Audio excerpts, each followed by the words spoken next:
Okay. Well, it's Ladies' Day here on Radio Row. We always love having women on the show. I mean, we have Robin on the show. There we go. Exactly woman, right. the first woman to ever be a national co-host, producer. What else have you done, Robin, on the show? I think I've worn all hats. She's done everything. She puts everything together. She produces. She directs. But we have with us right now, we just had Jen Welter on a little while ago. I hate I missed her. I know, and now she's the first female coach in the NFL. That's right. But someone who really broke the barriers even, I don't know if it's bigger than that, but certainly in the man's sport of the NFL, to have a female official is bizarre and unique. But this woman, Sarah Thomas, started as the first a female official in college, because you just don't walk into the NFL and say, listen, I know how to throw a flag. So tell me how it started, Sarah, for you. Yeah, that's right.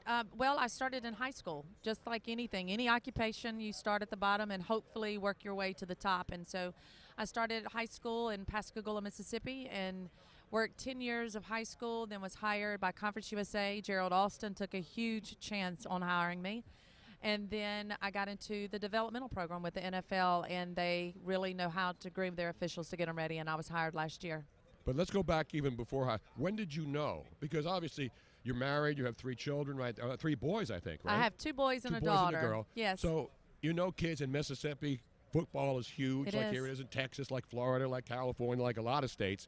So when did you know you wanted to be official? I mean, you're around football all the time. So when did you say, you know what?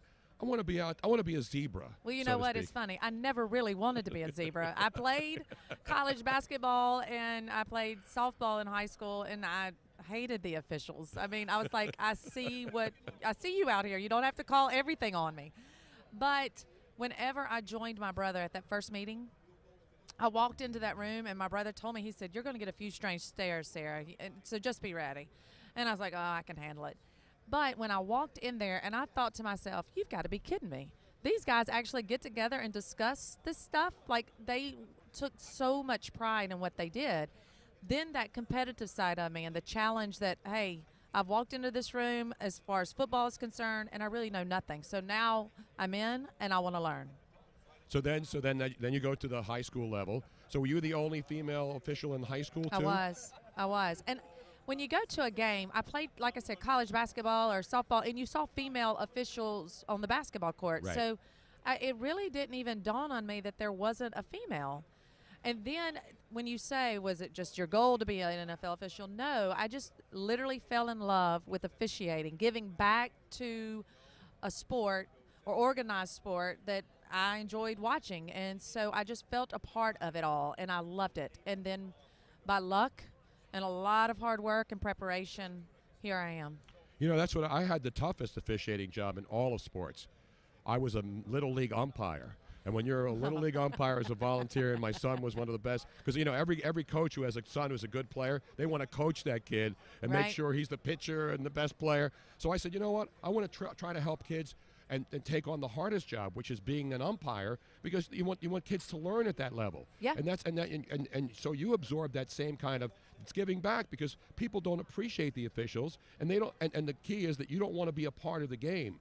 I mean, that's the ultimate goal. You don't want to be the focus of the game. You just want to go out there and make sure everything is under control. And everybody is an official at home, or absolutely, on the sideline, or in the stands. And I'm guilty of that too. You know, I mean, I have kids that play, but until you're out there, you know, it's a very tough job. But it is something that every official that really works hard at it, we take a lot of pride in it. So you're doing the college thing. When did you decide then, or was it the NFL that contacted you? How did you decide, I got to take it to the highest level there is? Something that I've learned, though, throughout this entire journey is that you don't do something for the recognition, especially in the officiating world. Like you said, we want to go under the radar. And don't do something to prove people wrong. Just do it because you love it. If you truly are passionate and take pride in your work, the recognition comes. People see it in you. They can tell that you are really devoted to this. And so it was more of, I think, okay, we see her, let's diversify. I don't know how it all happened. I just became a part of it and got into their developmental program and had my interview with them. And then 2015, it happened. So you're 2 years in, and we always know that they grade officials every off season. Yep. So when do you find out? You know, each year do you find out, hey, you made the cut, you're coming back next year? How does that work? Yeah, and we already have. And so next year we're working for our 3rd year. And we're graded every game, Right. not just at the end of the season. I mean, we're graded every game, and our supervisors, they grade us, but we as a crew, and I was on Jeff Triplett's crew, we graded ourselves. I mean, we are very hard on ourselves and making sure we want to get it right. Now, do the guys accept you at this point? I mean, you're 2 seasons in. This isn't the first game anymore. I'm sure in the beginning it had to be tough, right? I don't even know if it was tough. I mean, I grew up around my brothers. I grew up playing basketball in a men's league with the guys, and so I can read people, but it's a profession. Right. And if someone has an issue with it, it's not me. You know, it's them. But I have not had that experience where in the officiating world. How do you determine whether you're a line judge, a back judge, an umpire, a side judge? Because it's like 7 officials out there, right? That's right. They stuck me at the line of scrimmage when I first came in, maybe in hopes that I would leave because all the stuff happens right there. But I just haven't moved. And it's interesting because, you know, we always hear you could call a holding call on every play in football. That's and, what they say, and people right. sit at home and they see the flag go, oh, it's got to be holding, and that one's coming back. That's a lot of pressure to be a line judge. Yeah, it goes with the territory. Pressure is used a lot, but it's something we're prepared for. We don't consider it pressure. This is our job. We've been trained to do it. We're ready for it. Bring it to me. Now, is there to move up to umpire and then officially referee? That's the process that you have to go through, right? Is that your goal, to be a referee at one point? Not at the moment. I don't know if the people in the country could understand this Southern twang on a microphone. But I really just want to be the best. I've got to try to master one position before I can even think of going to, and I don't know that I'll ever master it. And I know my place. I have 3 kids. I have a life. I have 2 jobs. To take on a crew as an NFL white hat, you know what? It's just not my time. And you mentioned one of the things that people cry about all the time is they should be full-time officials. You have a job. You're in the pharmaceutical business, right? Do you think it would matter if you were – I mean, I don't know what you would do the rest of the year when there's no game. So the whole argument, should there be full-time officials? How would they have full-time officials? It is a very debatable topic. I mean, it goes back and forth, back and forth. And honestly, I don't know the solution to it. I'm until they say one way or the other, I'm still going. And I'm telling you, Novo Nordisk is the company that I work for. Phenomenal company. And I love that, too, giving back to patients that are sick with diabetes. So I love it all. And now you're doing stuff with Activia, which is obviously great for not just women, but men, too. Yeah, I have been able to partner up with Activia, and it's amazing. They have this It Starts Inside campaign. You can learn all about it at Activia.com. But what this campaign is, it allowed me to reflect on my journey. Just women not allowing that inner critic to hold them back. You know, just unleash your full potential. Don't let the mom guilt set in. Go out, and when you're out doing it, know that you can and believe in yourself. Well, I know I have one last question. Robin, you have a question for Sarah? Because, you know, Robin loves she played sports, but she never got into sports like a fan, but she played, and her life is following sports. I think for me, there's so many different types of fans and people that get involved in sports. For me, it has always been, I love sports. I like watching it. I like the social atmosphere of sports. I love playing sports.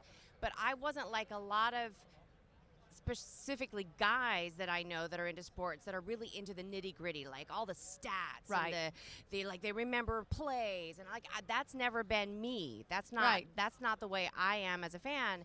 And as a woman in the sports world, there are some people that would criticize me for the fact that I don't know all the stats. I'm like, you know what? But there's so many different types.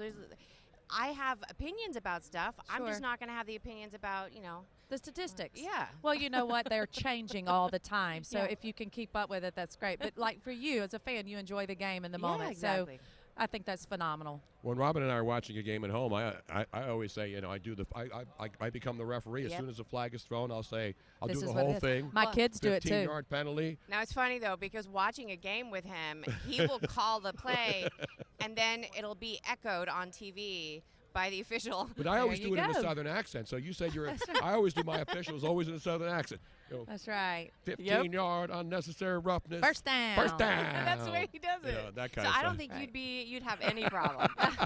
I think it would be awesome. I hope you become a referee one day. Well, we'll see. Sarah, one last thing, and I know there's been a lot of the Bill Belichick play where he came over to you. Yeah. People talk. Now he never put his hands on you, right? No. How big of a controversy Nothing. was that? Was that not a big deal? I was shocked when I got to the locker room at the end of the game, my phone was just blown up with all these snapshots because I'm not on social media.